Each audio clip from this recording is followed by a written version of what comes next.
Hai, selamat datang ke Shift Malam. Nama aku Riz Zulkifli. Ini adalah video bahagian kedua misteri Jalan Bukit Salbiah. Jika korang belum menonton bahagian yang pertama, korang boleh tekan link dekat bawah video ni untuk tonton bahagian yang pertama. Kalau diikutkan cerita, premis cerita hantu Bukit Salbiah ni, dia adalah sama lah ataupun tipikal dengan cerita-cerita hantu lain yang menghantui sebuah jalan raya lah. So macam dalam cerita ni, selalunya pemandu kenderaan ataupun penunggang kenderaan mendakwa diorang ni diganggu lah sewaktu menggunakan jalan raya tu pada waktu malam. Apabila memandu pada lewat malam, diorang ni biasanya akan nampak kelibat seorang perempuan berbaju putih, berambut panjang yang muncul secara tiba-tiba di tepi atau di tengah-tengah jalan raya lah.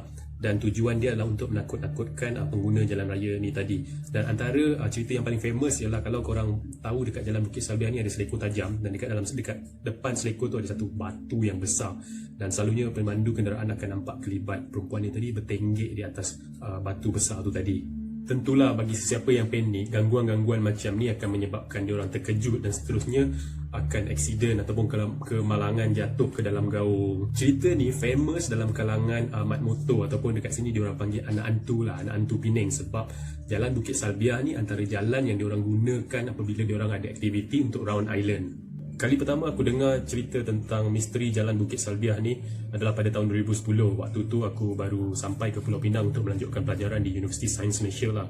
Aku dapat cerita ni daripada seorang kawan aku yang juga adalah penduduk lokal Pulau Pinang. Dan waktu aku dengar cerita ni, bagi aku dia adalah satu cerita hantu ataupun cerita urban legend yang sangat unik. Kenapa aku kata ianya unik? Sebab aku rasa cerita ni hanya ada di Pulau Pinang sahaja dan tak akan ada di tempat lain. Dan yang aku rasa cerita ni unik sebab hantu tu tadi dia ada kata nama khas, iaitu dia ada nama dia sendiri, iaitu Salbiah. Okey, sebenarnya dekat mana Jalan Bukit Salbiah ni? Sebenarnya kalau korang nak tahu, Jalan Bukit Salbiah ni adalah nama tak rasmi yang diberikan oleh penduduk-penduduk Melayu tempatan kepada jalan itu. Maksudnya kalau korang cek nama Jalan Bukit Salbiah dekat dalam rekod ataupun peta, nama tu tak wujud. Jalan Bukit Salbiah ni merujuk kepada jalan raya yang menghubungkan Fettes Park menuju ke Tanjung Bunga. Dia bermula daripada kawasan Subbandar di Pekan Fettes Park ni tadi, dan kemudian masuk melalui jalan Mount Erskine dan kemudian masuk ke jalan Lembah Permai yang ditandai dengan P4 lah sebagai nombor jalan. Dan Jalan Bukit Salbiah ni dikatakan berakhir apabila Jalan Lembah Permai memasuki kawasan Pekan selepas simpang di bahagian kanan Jalan Tan Jit Seng. Sewaktu zaman kolonial, jalan sekitar jalan itulah, Jalan Bukit Salbiah tu diberi nama Vale of Tham. Vale of Tham ni dalam bahasa Greece lah, dan ia juga merujuk sebuah tempat sebenar yang terletak di utara Thessaly di negara Greece. Jalan Bukit Salbiah ni sebenarnya dia tak panjang.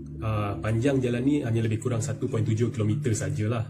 Tapi apa yang menjadi highlight dekat jalan ni adalah kewujudan dua selekor yang sangat tajam. Dekat sekitar kawasan Bukit Salbiah tu ada satu kolam tadahan air Perbadanan Bekalan Air Pulau Pinang, dan kawasan tadahan tu dinamakan sebagai Guillemard Reservoir. Sempena nama Governor Sir Lawrence Guillemard. Tapi orang Hokkien Penang dekat sini diorang panggil nama tempat tu sebagai Bak Niati, sebab bentuk kolam tu macam bentuk cermin mata. Lepas tu dekat kiri dengan kanan Jalan Bukit Salbiah ni dia ada cenuram ataupun gaung lah. Dan tak jauh daripada kawasan tu ada satu kampung yang dulunya adalah estate ladang menanam lada hitam.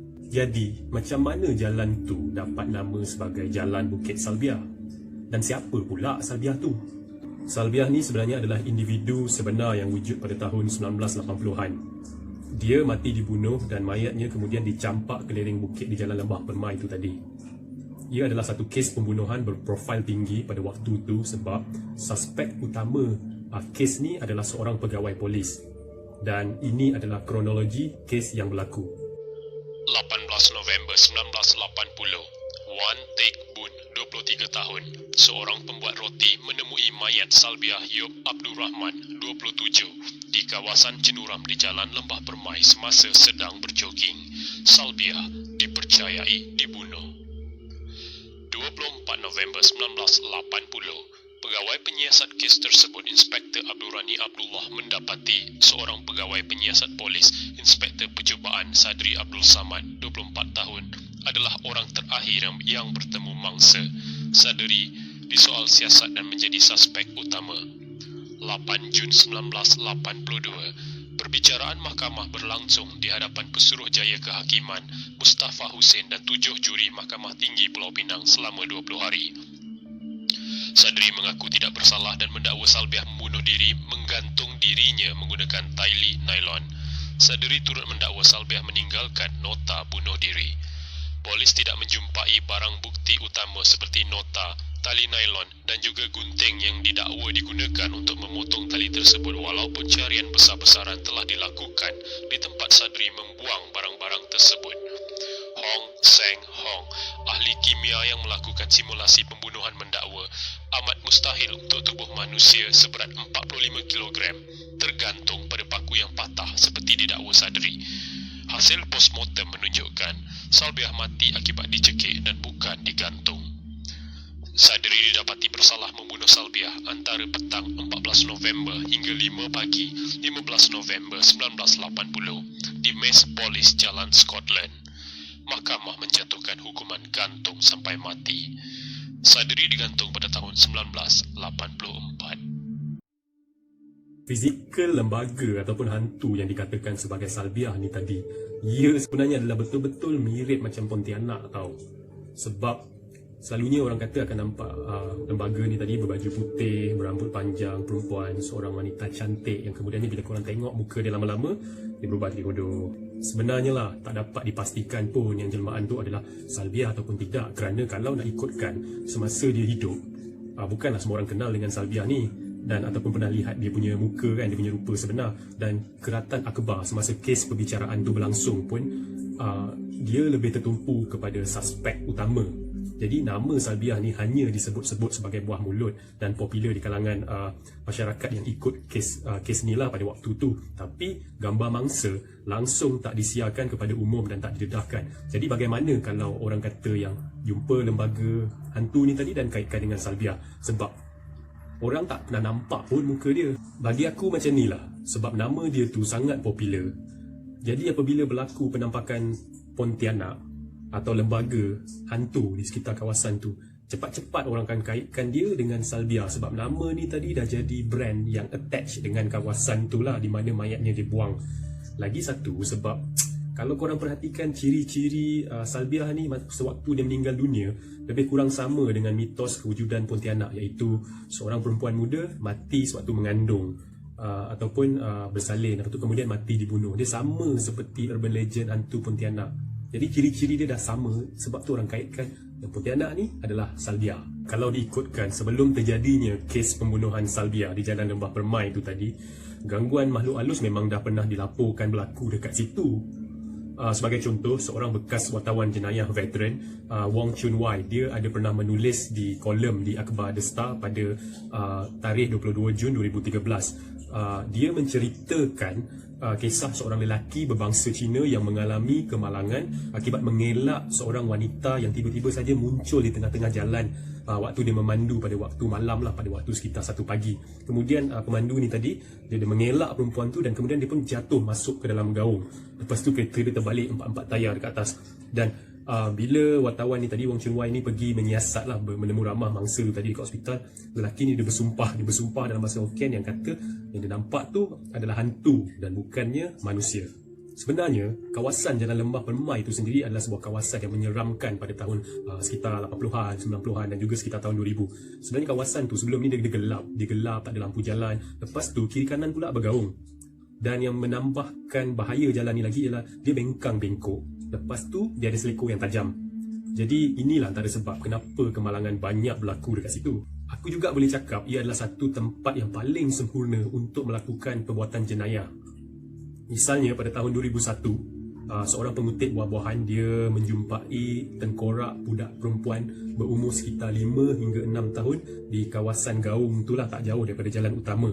Tengkorak ni tadi telah dipercayai ditinggalkan di situ selama 5 bulan. Ia dibalut dengan sarung bantal dan kain yang lusuh. kain yang koyak rabak lah. Lepas tu ada tulang rusuk, tulang pelvik dan beberapa cebisan rambut. Jadi setelah pihak polis dan pathologist periksa, rangka tu tadi sebenarnya cuba ditanam di kawasan tu oleh seseorang lah. Dan rangka tu tadi apabila dikaji sebenarnya digunakan untuk tujuan pemujaan untuk mendapatkan nombor ekor. Sebab tu aku kata kawasan Gaung dekat Jalan Lembah Permai ni it's a perfect spot lah untuk buat perbuatan jenayah, untuk melupuskan bahan bukti dan juga untuk aktiviti-aktiviti pemujaan lah. Jadi aku tak pelik kalau banyak laporan penampakan entiti gaib ataupun makhluk halus dekat kawasan tu tadi. Cuma misteri Jalan Bukit Salbiah, urban legend ni tadi menjurus kepada Salbiah sebab of course lah, sebab tak lain tak bukan sebab hitnya kes jenayah pembunuhan tu tadi. Yelah, sebab polis bunuh orang awam kan. Tambah pula pada waktu tu di zaman kredibiliti polis tengah memuncak dan waktu tu pencapaian terbaik pihak polis lah. Jadi kes ni seolah-olah menconteng arang ke muka badan beruniform. Ada juga orang yang kongsi cerita dengan aku pada waktu tu disebabkan terlalu hit cerita ni sampaikan masyarakat setempat, orang-orang sekitar nak tengok polis buat penyiasatan sewaktu mayat tu dijumpa. Semua orang duduk dekat lereng-lereng bukit tu sampai polis terpaksa buat blokage lah, buat tahan tak bagi diorang terlibat sebab kes tu terlalu popular. Tapi sejujurnya lah, aku rasa misteri Jalan Bukit Salbiah ni adalah antara salah satu urban legend yang nak pupus dah hayat dia. Ini adalah disebabkan oleh pembangunan. Pada tahun 2015 aku ada melawat ke kawasan tu lah untuk teliti kawasan tu dengan lebih dekat lagi, dan aku dapati pada tahun 2015 tu kerajaan tempatan diorang dah mulakan projek baik pulih di kawasan tersebut. Lampu jalan telah ditambah dan besi penghadang telah dipasang di kiri dan kanan jalan untuk mengelakkan kereta terbabas dan masuk ke dalam gaung. Jalan tar pun dah semakin diratakan, dan walaupun pada waktu malam jalan tu dah terang benderang dan selamat digunakan lah, jadi keseraman tu tadi dah kurang. Jadi dekat sini kita tengok perubahan faktor geografi dan fungsi jalan tu dah berubah. Dan maksudnya orang dah tak takut lagi nak guna jalan tu pada waktu malam. Dan di sinilah bermulanya bagaimana urban legend ni akan mati, sebab orang dah dibang, orang dah bongkar, dah berani explore. Tapi setiap tahun korang mesti akan nampak nama Jalan Lembah Permai ni tadi diangkat dekat dalam media-media massa sebab kawasan tu kerap berlaku tanah runtuh. Aku rasa memang feng shui jalan tu tak baik lah. Sebenarnya urban legend misteri Jalan Bukit Salbiah ni sangat peribadi bagi aku lah, sebab mungkin ada antara korang yang tonton video ni tahu. Ada juga yang mungkin baru mengikuti aku lah. Aku sebenarnya adalah seorang freelance writer. Aku tulis skrip, dan antara skrip yang aku pernah tulis berdasarkan yang diilhamkan daripada misteri Jalan Bukit Salbiah ni tadilah. Skrip tu aku tulis untuk production theatre yang aku namakan skrip tu sebagai Wangian atau Fragrance.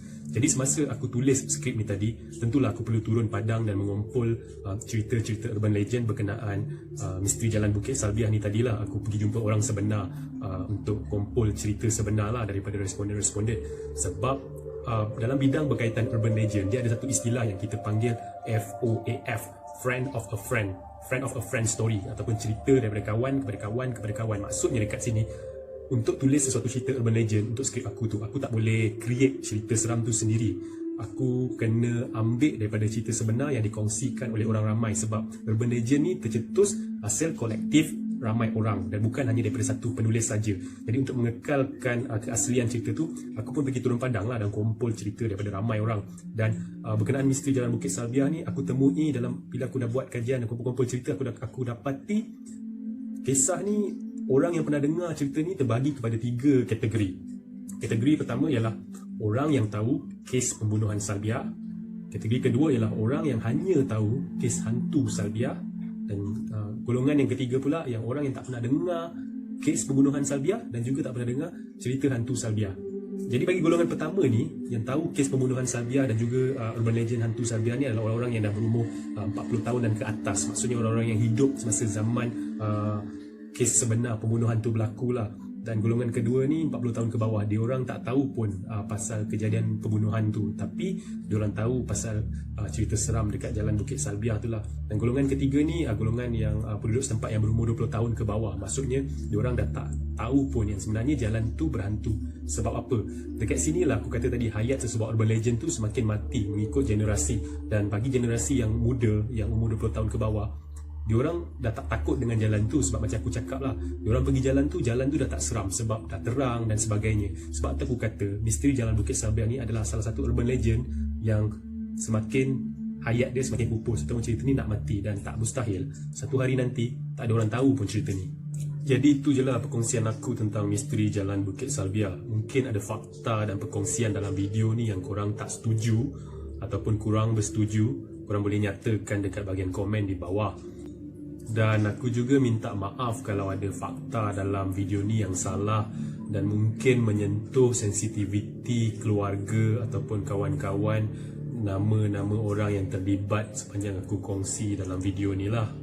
Sekiranya korang ada cerita-cerita seram dan nak kongsi, boleh email di riz.zulkefli@gmail.com dan aku akan baca email korang dan cerita-cerita seram tu lah. Tapi sebelum aku akhiri video ni, aku minta korang semua yang tengah tonton video ni untuk sedekahkan Al-Fatihah kepada arwah Salbiah binti Yop Abdul Rahman dan doakan agar rohnya dicucuri rahmat oleh Allah SWT dan dosa-dosanya diampunkan. Al-Fatihah.